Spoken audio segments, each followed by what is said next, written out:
La Biblia habla aquí, hermano. La Biblia habla aquí del rey Joás, un rey de Israel. Rey del reinado del norte, no del reinado del sur. Porque ese reinado, el pueblo de Israel, que era un solo reino, se dividió. Y una parte se le llamó el reino del norte y la otra parte se llamó el reino del sur. La parte del norte era, hermano, esa parte la más gigante y la más grande del reinado. Esa parte grande de esa división que hubo en Israel. Hermano, allí los reyes vivían solo en conflictos. Los campos de reyes se caracterizaban por derramamiento de sangre, por traición, por envidia, etc. Qué tremendo lo que pasaba allí. Y había siempre lucha, pero contra Israel. Habían guerras exteriores de otras naciones, de otros pueblos y de otros ejércitos. Y especialmente lo que ubica esta lectura es algo que estaba pasando Israel con Siria, dice la Biblia. Había, hermano, una amenaza de guerra y destrucción. Llegó un momento que este rey, según la Biblia aquí, llamado Joás, rey de Israel, él sintió que las aguas venían muy fuerte. Él pudo observar que el río traía una inundación tremenda. Me refiero en términos de ejército, en términos del poder que traía Siria para ponerle el pie a Israel y para destruirlo. Y de pronto aquel hombre, sintiendo que las aguas venían sobre él, midiendo sus capacidades de ejércitos, reconociendo quién era Siria y reconociendo quién era el ejército de Israel, este hombre se dio cuenta que necesitaba la ayuda de Dios. Él se dio cuenta que no podía hacerle frente a eso solamente con su ejército, solamente con su gente. Él sabía que Dios, que era el pastor de Israel y que era el Dios de ese reinado. Él sabía que Dios podía responder, fortalecer sus manos para proteger y para defender el reinado de Israel. ¿Y sabe qué se le vino al corazón, hermano? Se le vino buscar al profeta Eliseo. Eliseo estaba enfermo. Él estaba enfermo cuando fue visitado. Y este hombre llegó a rogar, llegó a buscar ayuda profética. Llegó a buscar una consejería. Él sabía que Eliseo, así como fue Elías también, que eran profetas, hermanos, que eran de gran bendición para Israel, que mediaban esos hombres entre los hombres y Dios, y que no les hablaba. Entonces este hombre vino y buscó a Eliseo. Lo buscó porque estaba temblando, porque estaba con miedo ese hombre. Necesitaba la voz de Dios, necesitaba un consejero espiritual, necesitaba un profeta reconocido, a ese hombre de Dios que tenía testimonio en Israel, que le diera una palabra sobre cómo qué hacer en frente del gran lío, del gran problema, de la gran invasión, de la amenaza de guerra que hacía Siria contra su reinado. Y llega, escuchen, hermano, llega a casa donde está Eliseo. Y Eliseo, hermano, escuche esto. Eliseo comenzó con un acto profético. No fue un invento de Eliseo, sino que en la forma que lo ministró o que lo iba a ministrar, Eliseo se dio cuenta que iba a darle una administración profética, algo que tenía que ver con el Espíritu Santo, algo que estaba relacionado con Dios, algo que estaba relacionado con la revelación de Dios. Si alguien buscaba el apoyo de un profeta, debía darse cuenta que no solamente eran las voces de los hombres, el consejo de un hombre profeta, sino que todo eso no estaba relacionado con Dios, con profecía, con revelación, con el Espíritu Santo, con espiritualidad y con cosas especiales de parte del Señor. Y este rey sabía que se enfrentaba a un profeta que tenía un contacto con Dios maravilloso, una relación linda con Dios, y que algo bueno iba a salir ahí. Cuando él llega expresando: necesito consejo, necesito algo de parte de Dios, y ya se conocía el problema que estaba pasando. Observen, hermano, lo que dijo Eliseo a ese hombre inmediatamente. El versículo 15 le dijo: toma un arco y unas saetas. Tomó él entonces un arco y unas saetas. Luego dijo Eliseo al rey de Israel: pon tu mano sobre el arco. Y puso él su mano sobre el arco. Entonces puso Eliseo sus manos sobre las manos del rey y dijo: abre la ventana que da al oriente. Y cuando él abrió, dijo Eliseo: tira. Y tirando él, dijo Eliseo: saeta de salvación de Jehová y saeta de salvación contra Siria. porque herirás a los sirios en la fe hasta acabarlos. Era una profecía usando un arco y usando saetas. De esa manera Dios pintó el mensaje, de esa manera Dios preparó la profecía, de esa manera vino el consejo para ese rey a través de un arco y a través de saetas. Venía el mensaje, hermano, ¿para quién? Para ese rey. Ahora le dice, versículo 18, y le volvió a decir, ahora escucha, toma las saetas. Y luego que el rey Israel la hubo tomado, le dijo, golpea la tierra. Y él golpeó la golpeó 3 veces y se detuvo. Las agarró en su mano, golpea la tierra. No le dijo cuántas veces, le dijo golpea la tierra. Y aquel hombre vino y se agachó y agarró la saeta. Y primer golpe, segundo golpe, tercer golpe. Y ya Eliseo. Y dice que se le enoja Eliseo.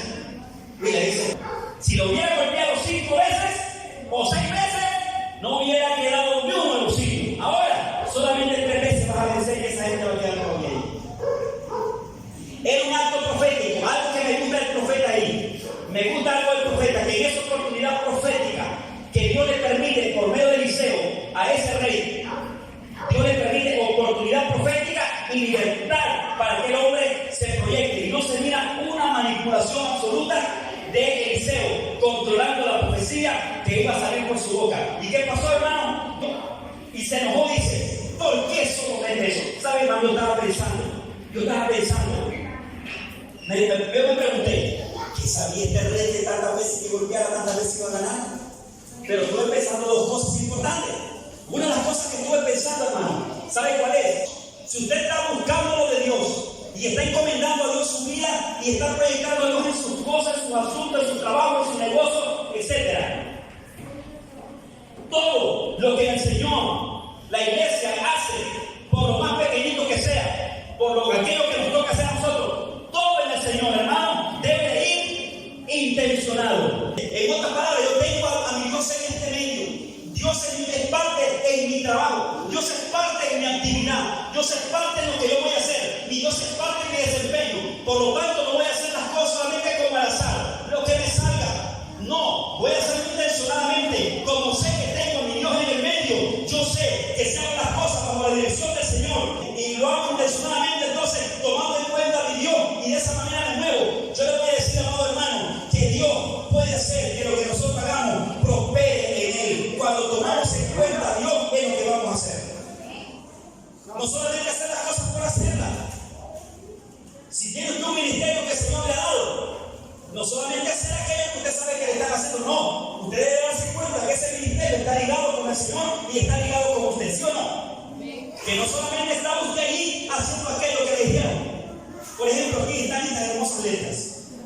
Me gustan esas letras, hermano. Bien bonito las hizo. La iglesia las hizo.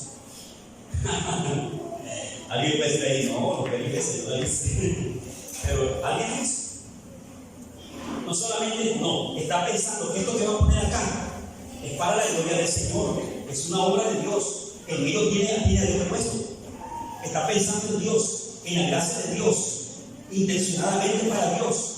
Tengo a Dios conectado en medio, lo tengo en medio. Voy a tomar en cuenta a Dios allí y en lo que voy a hacer. A Dios no lo voy a sacar, y no lo voy a excluir. Dios va a ser parte de ello. Y le voy a contar. Entonces, en lo que hagamos, vamos a estar dirigidos por el Espíritu Santo, porque tomamos en cuenta a Dios de lo que vamos a hacer. Le voy a decir, hermano, Dios siempre está a nuestro lado. Él siempre quiere ayudarnos. Lo repito, Él siempre quiere ayudarnos en lo que nosotros hacemos.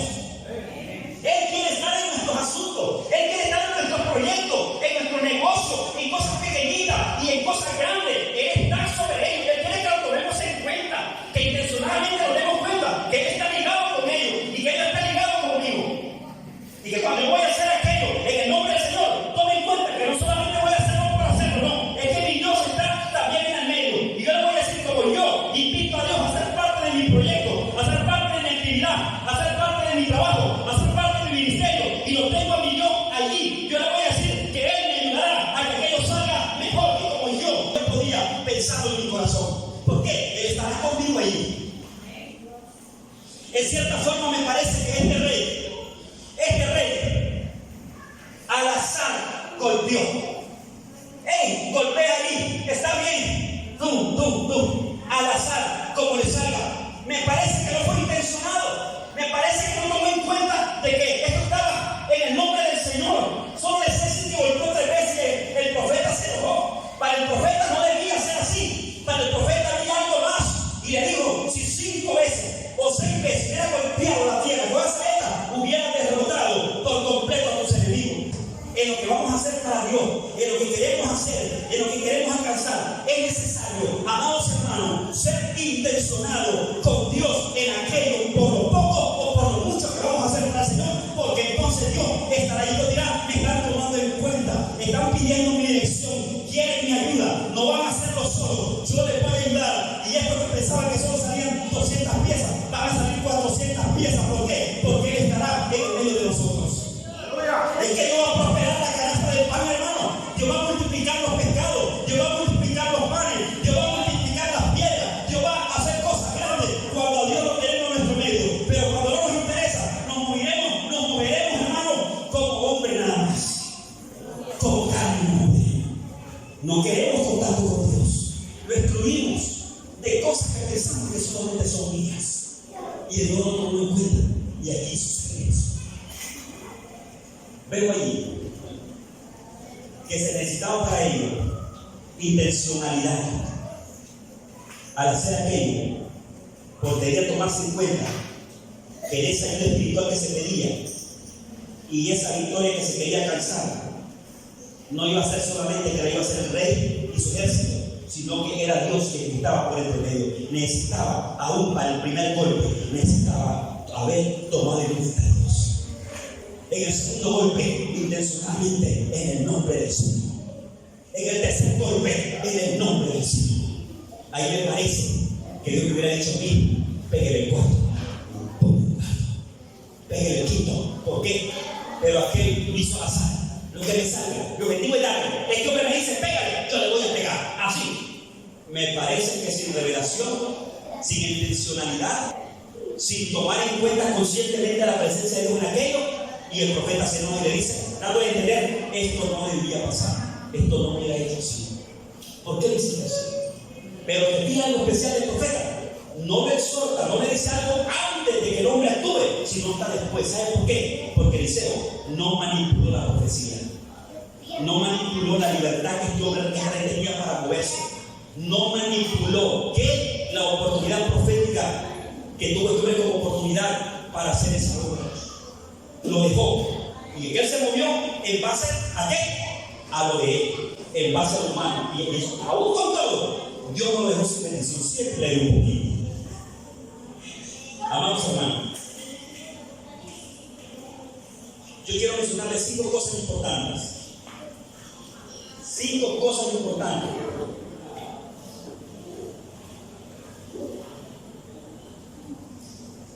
para esos objetivos en Dios.